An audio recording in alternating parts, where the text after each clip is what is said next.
My name's Carol Magee. I live in Southampton. I've lived there for the past 40 years. Right now we're in East Hampton, Accabonac Road actually.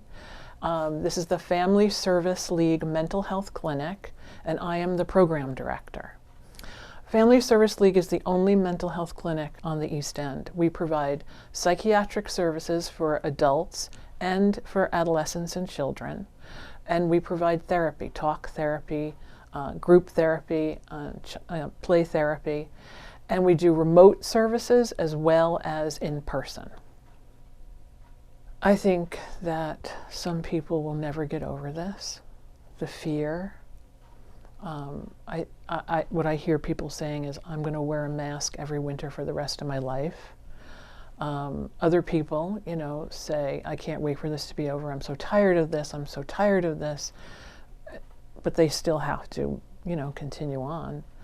I think that what has happened to our young people, we will see long-term effects from an educational standpoint, from a social maturing standpoint.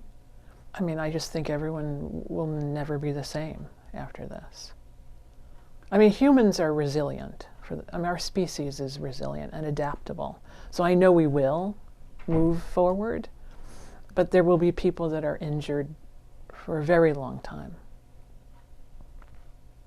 On March 16th, New York said we need to shut everything down. That very week, Family Service League provided all of us with dedicated, encrypted Zoom rooms and made sure we all had the right IT equipment so that we didn't miss a beat. We continued to see all of our clients from telehealth. I have to say, I was very proud of my staff because they just hit the ground running. I was proud of the support that Family Service League as an agency gave our clinic. And for the most part, our clients were like, okay, we're going to do this. As it dragged on, there were times when it was not as comfortable as we would have liked, but for the most part, not only have we continued to provide services, we've been able to provide more services. One of the things about living in a rural area is transportation is not always great. It's not always there. And we have families that work exceptionally long hours out here. And it was hard for them to bring their children and their adolescents in for therapy. Well, that wasn't a problem because they could do it at home. It really worked out well in that regard. Well, for the most part, it's anxiety and depression.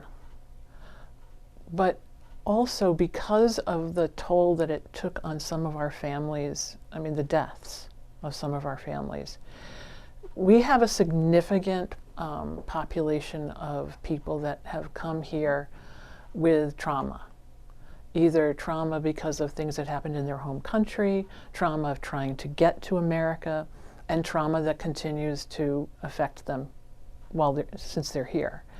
And when many of these people lost family members to COVID, it triggered their trauma issues. So I would say depression, anxiety, and trauma. Those are the three big ones. Adolescent people are supposed to be learning who they are in regards to their relationships with their peers. All of that was taken away from them for over a year. Since the pandemic, the number of referrals that we got went up to 113%. It's just stark how it has affected them. And younger children now, that we never would hear words like, I feel like killing myself. Young children, like 8-year-olds. We're hearing that now. For all of my therapists that work with adolescents and children, the overwhelming thing that they've said is everybody's so miserable. Everybody's depressed. These kids, they're not getting out of bed. They're not, going to school. They're not learning anything. It's hard. It's hard for them to hear that and to not be able to fix it for them. One of my therapists, who works primarily with families that are Hispanic, she was working, one of her clients, 3 members of his family died of COVID within a month. And he was devastated. And she was, the therapist, was deeply affected by that. And I think that's always stood out. I try very hard to remind my therapists that they must take care of themselves. When you're doing this kind of work, you have to do a lot of self-care, because some of the stories that we hear are horrific. Some of the things that have happened to some of our clients, you would think, no, that can't possibly ever happen in real life, but they do. And we have to be able to hear it, we have to be there with our client, and then we have to drop it when the session is over. We can't take it home with us. So I mean, I think that's one of the main things that has come out of this whole time for me, is how many times I've had to say, okay, I hear you, now you have to go home and you have to take good care of yourself. Go for a walk, you know, have a cup of tea, hug your dog, hug your husband or your wife, you know, just take care of yourself. I think I've learned that everyone should read history. I've always been a history buff, but I wish everybody read history, because we've been through this before as a country. And the reaction to the pandemic 100 years ago wasn't very dissimilar to the way people reacted to this one.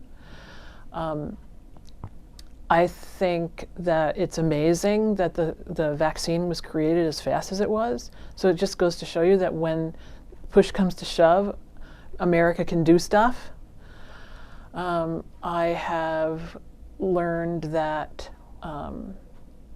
patience and kindness is more than just a virtue. It's something that we all need to practice all the time.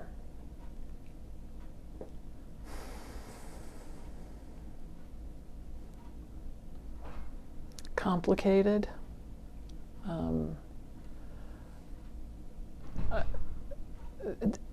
There were so many aspects to it. I mean, it became political. It became tribal. It became, as far as I'm concerned, crazy. It brought out the best and the worst of us, which is usually what happens.